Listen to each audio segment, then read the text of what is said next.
जय हिंद दोस्तों, स्वागत है आपका अपने YouTube channel the education era पर। तो ये चैनल उन लोगों के लिए है जो बिल्कुल शुरू से बिल्कुल जीरो से इंग्लिश सीखना चाहते हैं। और अभी तक मैंने आपको 2 वीडियो दे दिया है, ये हमारा तीसरा वीडियो है। इसमें आपको बिल्कुल जीरो से इंग्लिश सिखाया जाएगा और पढ़ने के लिए सबसे पहले आपको इंग्लिश पढ़ने के लिए सिखाया जाएगा। इंग्लिश पढ़ना क्यों ज़रूरी है, इंग्लिश सीखना क्यों ज़रूरी है, ये उन लोगों से पूछिए जो इंग्लिश जिन्हें नहीं आती है और वो बाहर जब जाते हैं कि जॉब के लिए कहीं भी और वो जब आगे अपने लाइफ में बढ़ जाते हैं तो उन्हें ऐसा पता चलता है कि इंग्लिश मुझे सीखनी चाहिए। तो कोई बात नहीं, निराश होने की कोई ज़रूरत नहीं है। आप किसी भी एज में हो, किसी भी स्टेज में हो, आप चाहते हैं कि आप शुरू से इंग्लिश सीखना चाहें तो हमारे चैनल को सब्सक्राइब कीजिए और इसी तरह हमारे वीडियो को देखते रहिए और घर पे प्रैक्टिस करते रहिए। तो चलिए शुरू करते हैं। चलिए दोस्तों, तो शुरू करते हैं। जैसा कि मैंने अभी आपको अभी तक 2 पार्ट सिखाए। पहला पार्ट में क्या सिखाया आपको? मैंने आपको सिखाया पहला पार्ट में लेटर, दूसरा पार्ट में अल्फ़ाबेट। सॉरी, इसी पार्ट में पहला पार्ट में आपको सिखाया letter, alphabet, vowel, consonant, semi vowel और कैसे का। ये मैंने पहला पार्ट में सिखाया। अगर आपने इस पार्ट को मिस कर दिया है तो मैं इसका लिंक आपको डिस्क्रिप्शन बॉक्स में दे दूंगा, आप वहाँ से जाके चेक कर लेना। फिर दूसरे पार्ट में मैंने आपको सिखाया कि आई स्वर व्यंजन जो होते हैं, स्वर वर्ण, आई सिखाया।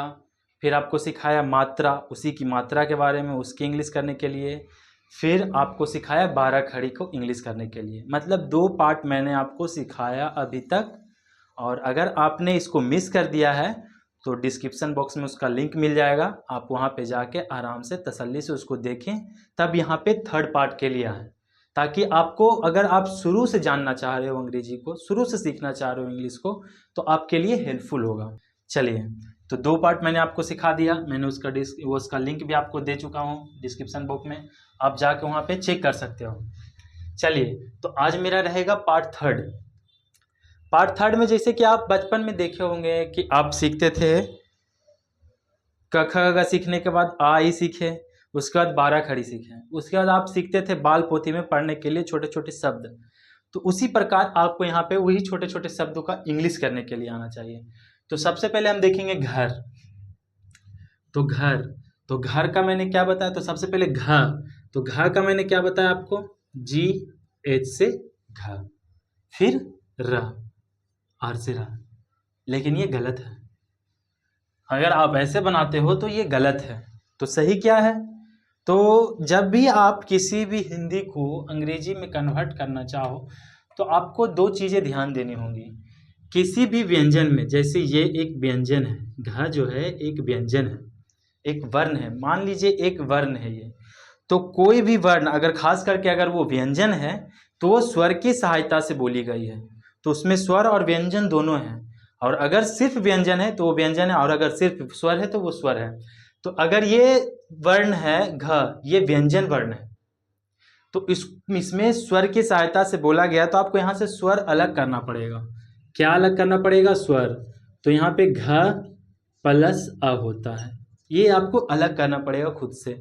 ये आपको समझना पड़ेगा। जितने भी व्यंजन है, क से लेके ज्ञ तक जितने भी वर्ण है वो व्यंजन वर्ण है। बाकी अ से अ तक उसमें स्वर है, और 2 अन और अ वो अयोगवा है। मैंने ये सब पहले ही वीडियो में आपको बता चुका हूँ। आप अभी भी नहीं जान पाए तो आप पिछले डिस्क्रिप्शन बॉक्स में मैं उसका लिंक दे दूंगा, पिछली वीडियो में जाके आप देख लो। चलिए, तो घ और अ मिलके घ बना। तो चलिए अब इसकी इंग्लिश करते हैं।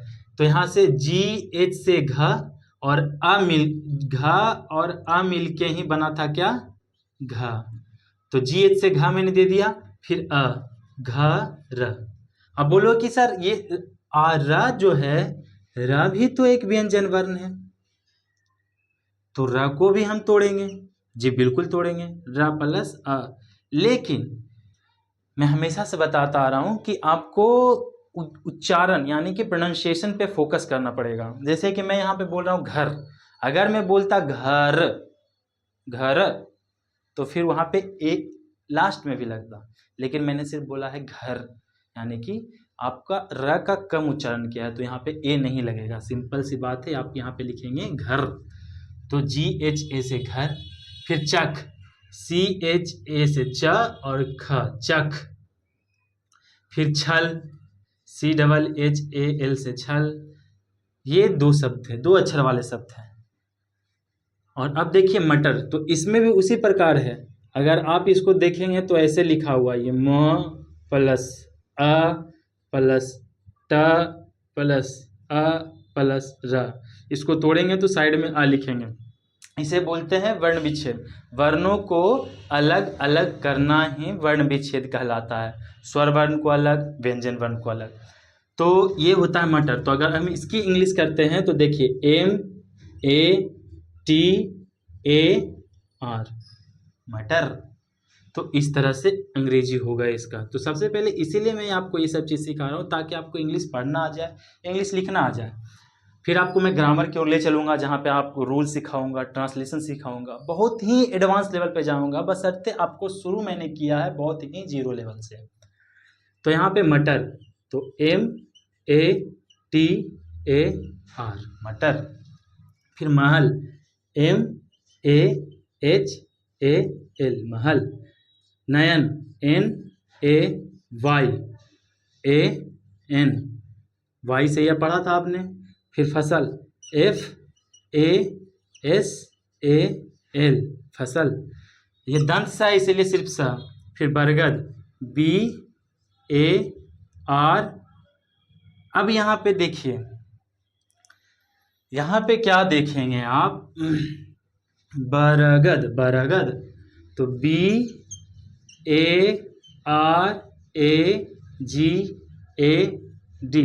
बरगद।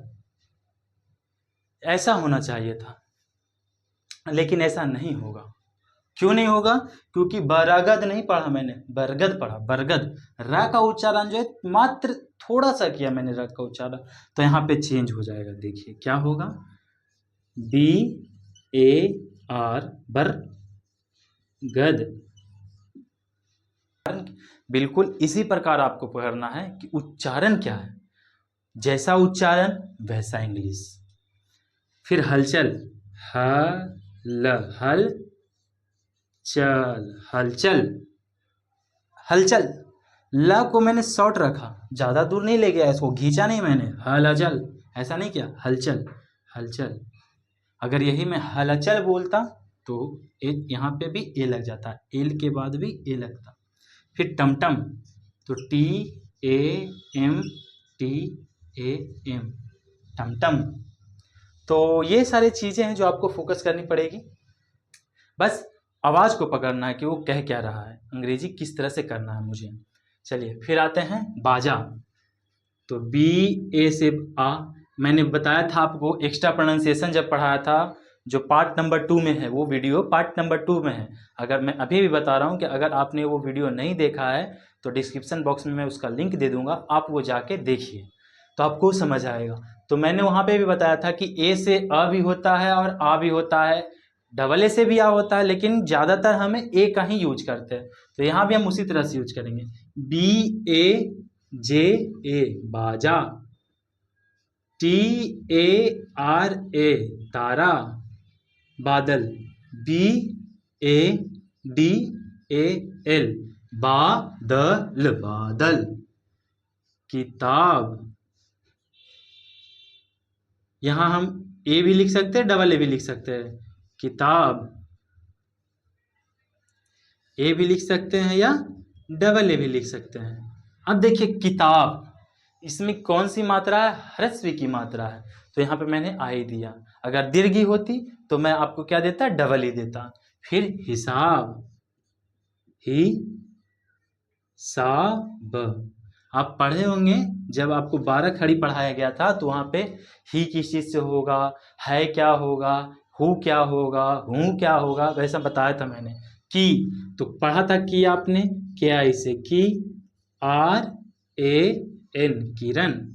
फिर चील। अब यहाँ पे देखिए दीर्घ ई है, तो सबसे पहले ची, दीर्घ ई वाली ची किस चीज से होती है, तो CHEE और L, चील। शीशा, शा, खीर। एकदम बिल्कुल आसान है। आपने 12 खड़ी पढ़ा, प्रोनाउंसिएशन पढ़ा, बिल्कुल आसान है। क ख ग पढ़ा इंग्लिश में। अगर आप उस दोनों वीडियो को आपने ध्यानपूर्वक देखा है तो ये आपके लिए बहुत ही आसान है। चलिए फिर चीता, CHEETA। ये जो है ना, ये चीता, जब आप इंग्लिश पढ़ोगे, ग्रामर की ओर जाओगे, इसका वर्ड मीनिंग की ओर जाओगे, तो ऐसे तो पैंथर होता है इसका इंग्लिश, पैंथर। लेकिन चीता, हम चीता इसके बाद एच भी लगा देते हैं। क्यों लगाते हैं? क्योंकि वहाँ पे उच्चारण होता है चिता, तो इसीलिए एच लगाया जाता है। फिलहाल यहाँ हम नॉर्मल देखेंगे, हिंदी से इंग्लिश करने के लिए आए हैं। तो चीता, CHEE से ची, 12 खड़ी में आपने पढ़ा था, और TA से ता, चीता।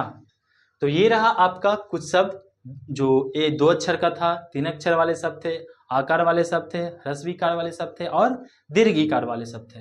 अब इसके बाद में कुछ और थोड़ा हार्ड वर्ड दूंगा, कुछ मात्राएं का शब्द और दूंगा, तो ताकि मैं ये धीरे धीरे करके एक अंत तक आपको 1-2 वीडियो और दूंगा, जहाँ तक में आप हिंदी अच्छे से लिखना और पढ़ना सीख जाएंगे।